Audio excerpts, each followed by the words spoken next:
నమస్కారం గురుగారు. నమస్తే అమ్మా. సింహరాశి వారికి ఫిబ్రవరి మాసంలో ఏ విధంగా ఉండబోతుంది? విద్యాపరంగా, ఆరోగ్యపరంగా, విదేశీ పరంగా, సంతాన పరంగా వారు ఎలాంటి పరిష్కారాలు చేసుకోవాల్సిన అవసరం ఉందంటారు గురుగారు? శ్రీ గురుభ్యో నమః. ముందుగా ఈ ఫిబ్రవరి మాసంలో సింహ కన్యా రాశుల వాళ్ళకి ఎలా ఉండబోతుందని చూసే ముందు మీ నామ నక్షత్రం బట్టి లేదా మీ డేట్ ఆఫ్ బర్త్ బట్టి అయినా సరే మీది సింహ కన్యా రాశుల వాళ్ళైతే ఈ ఫిబ్రవరి మాసంలో నేను చెప్పేటువంటి జాగ్రత్తల్లో కొన్ని జాగ్రత్తలు ప్రికాషన్స్ పాటించండి. తప్పకుండా మీకు వచ్చే సమస్యల నుంచి, ఆపదల నుంచి బయటపడతారు. అయితే ముఖ్యంగా ఈ యొక్క మాసంలో ఉండేటువంటి గ్రహ సంచారం కనుక చూస్తే వృషభంలో గురుడి యొక్క బృహస్పతి సంచారము, మిథునంలో కుజుడి సంచారము, కన్యలో కేతువు, మకరంలో ఫిబ్రవరి 13 వరకు రవి యొక్క సంచారం, కుంభంలో ఫిబ్రవరి 13 నుంచి రవి సంచారము, రవితో పాటు కుంభంలో 13 దగ్గర నుంచి ముందు కూడా శని బుధుల యొక్క సంచారము, మీనంలో శుక్రరాహుల సంచారము. ఇప్పుడు మన సింహరాశి వాళ్ళకి చూస్తే కనుక 3 గ్రహాలు యోగిస్తున్నాయని చెప్పొచ్చు. ఎందుచేత అంటే సింహరాశి వాళ్ళకి సప్తమ స్థానంలో బుధుడు యోగిస్తూ ఉన్నాడు, అష్టమంలో శుక్రుడు, లాభంలో కుజుడు యోగిస్తూ ఉన్నారు. లాభంలో కుజుడు యోగిస్తూ ఉండడం అనేటువంటిది వీరికి గొప్ప ఉపశమనం అని చెప్పొచ్చు.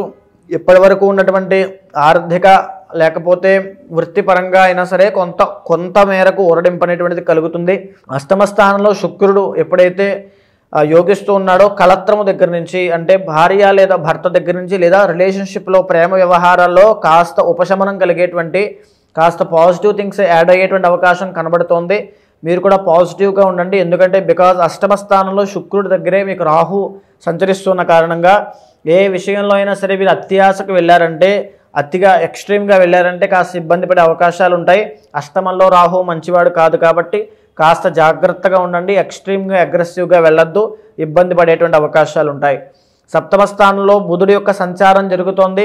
వైవాహిక జీవితంలో ఉన్నటువంటి వాళ్ళకి లేదా కుటుంబపరమైన ఇబ్బందులు పడేటువంటి వాళ్ళకి మీ తెలివితేటలతో, చాకచక్యంతో వాటిని సరిదిద్దుకునే అవకాశం మీకు రాబోతోంది.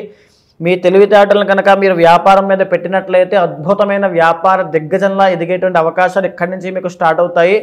కాబట్టి మీకున్నటువంటి తెలివితేటల మీద ఫోకస్ చేయండి. మీకున్నటువంటి సోర్స్ ఆఫ్ ఎనర్జీ మీద చూసుకోండి. మీ పొటెన్షియల్ని పెంచుకునే ప్రయత్నం చేయండి. అదే సప్తమ స్థానంలో రవి శనుల యొక్క సంచారం జరుగుతున్న కారణం చేత రవి శనులు ఇద్దరూ కూడా తండ్రి కొడుకులు బద్ధశత్రువులు అవ్వడం వల్ల మీకు వైవాహిక జీవితంలో అవ్వచ్చు, ఉమ్మడి వ్యాపారంలో అవ్వచ్చు, మీ తెలివితేటలు ఏమాత్రం పక్కదో పట్టినా మీరు ఇబ్బంది పడతారు, వ్యాపారం నష్టపోయే అవకాశం ఉంటుంది.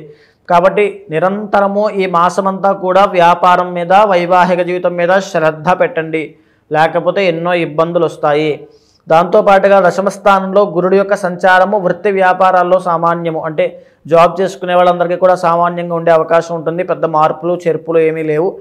అదేవిధంగా రెండవ స్థానంలో కేతు యొక్క సంచారం వల్ల మాట విషయంలో చాలా జాగ్రత్తగా ఉండాలి.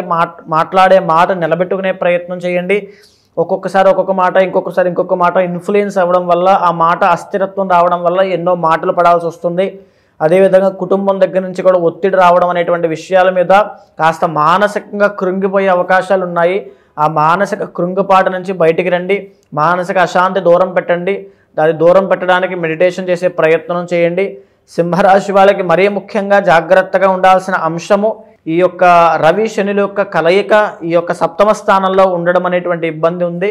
కాబట్టి వ్యాపార రంగంలో ఉన్న వాళ్ళు మరీ శ్రద్ధ పెట్టి మీ తెలివితేటలను ఉపయోగించినట్లయితే ఈ యొక్క ప్రాబ్లం నుంచి ఓవర్కమ్ అవుతారు.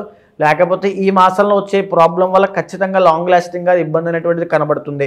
మరి ఎస్పెషల్లీ ఈ రాశి వారు ఇలాంటి సమస్యలు ఎదుర్కొన్నప్పుడు ఎలాంటి పరిహారాలు చేసుకోవాలి గురుగారు? వెంకటేశ్వర స్వామి యొక్క ఆరాధన చేసినట్లయితే గ్రహ దోషాలన్నీ తొలగిపోయే అవకాశం ఉంటుంది. ప్రతి శనివారము ఒక పూట భోజనం, ఒక పూట పలహారము చేసి ఆ రోజు పవిత్రంగా ఉండి శని భగవానుడికి నమస్కారం చేసుకోండి. అద్భుతంగా ఉంటుంది. ధన్యవాదాలు గురుగారు. నమస్తే అమ్మా.